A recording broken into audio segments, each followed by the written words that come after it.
Hi, this is Ethan Leeds, Holistic Health Coach, and this is part 3 of the series on treating the causes of cancer.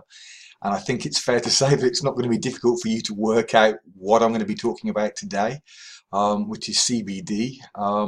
So CBD has probably attracted more attention than anything else for the treatment of cancer, along with many other diseases, partly because of its relationship with the recreational drugs of cannabis and what have you. Nevertheless, it is truly a powerful tool and well worth being part of any protocol for cancer. And I'm going to be talking just briefly on this video and actually be pointing you to another video that I'd like you to watch to explain how CBD can help to balance many systems within the body, and that's why it's so important. Now I'm going to be talking about CBD from hemp, because that either can be THC free. THC is the part of the plant which has psychedelic qualities, and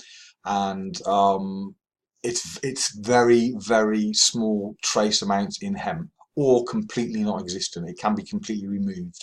Now that's the type of product that's legal in most of the world, many places, rather than that which contains THC, which in many places is not legal. So I'm not going to be talking about that. I'm going to be talking about hemp CBD, which is either completely THC free or has less than it's about 0.3%. Either way, it's not going to give you any drug-like properties. It's only going to be healing.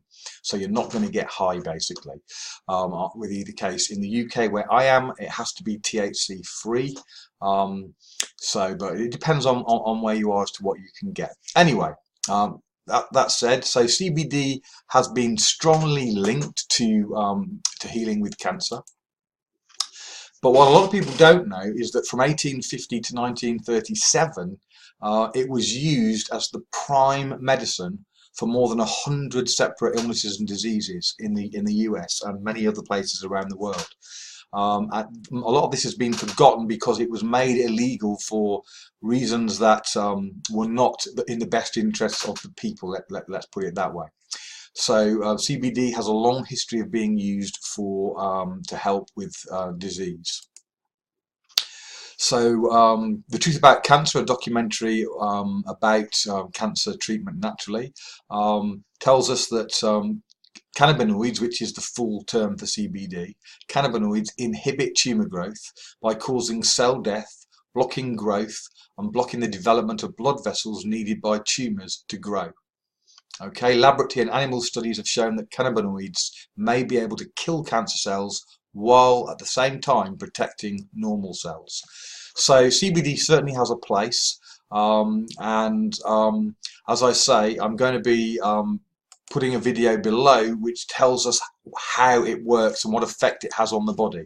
But before we do that, I want you just to see some of the things that CBD has been used for, some of the diseases, and obviously cancer is right there at the top, but we have fibromyalgia, mental issues, nausea, arthritis, diabetes, HIV, chronic pain, ADHD, depression, anxiety, OCD, PTSD, autism, epilepsy, Alzheimer's, brain damage, to name a few.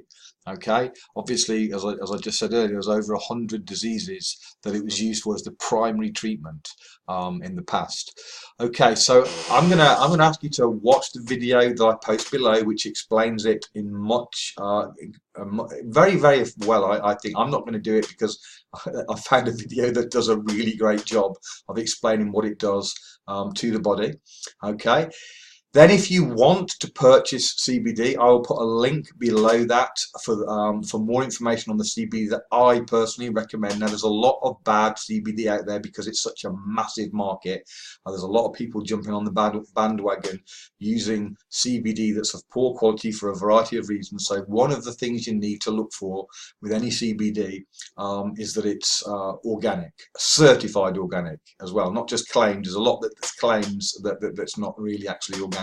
So certified organic, very important. And one of the reasons for that is that the CBD, let's compare it to food for a minute. So everyone knows that organic food is better than non-organic food. Okay, but it's much less important than when we're talking CBD, and the reason is that CBD or the best ones, are absorbed sublingually. That means you place them under your tongue, okay, and it goes straight in through the skin, straight into your bloodstream. So it doesn't pass through the digestion. You don't want your CBD passing through the digestion. You want it going in through sublingually through the skin under the tongue. Now that's great as long as it's pure. Okay, if it's not pure, you're better off doing it through your digestion, because your digestion has some defenses to the impurities that are going to be in anything that's not organic. Okay, so because if it's not organic, those pesticides, herbicides, heavy metal toxicity, and all the rest of it are going to go straight into your bloodstream.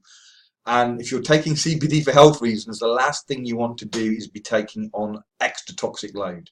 Okay, so you must have it organic. But the second thing is, just organic isn't enough. Okay, because the plant will pick up heavy metal toxins depending on the soil. So you want it lab tested to check for heavy metal toxins as well, because you don't want arsenic and lead and all these other things in your CBD going straight into your bloodstream. So those two things must be the case. Okay, you really, it's very important that you have that checked, and you have up-to-date lab tests to prove that. Now the particular one I recommend, I will leave a link, you can go through it. It's actually the world's biggest CBD company as it happens. Usually the big companies are not good. In this case, it's a private company and is very good, have great results with their products, and it's not overpriced, which some of them are. So I'm going to leave that with you and ask you to check out the video below, and then you have a choice to either purchase CBD, or there'll also be a link to go onto the next page to find out the next product I'm recommending. Hopefully you'll be pressing both those buttons. Okay, thanks very much.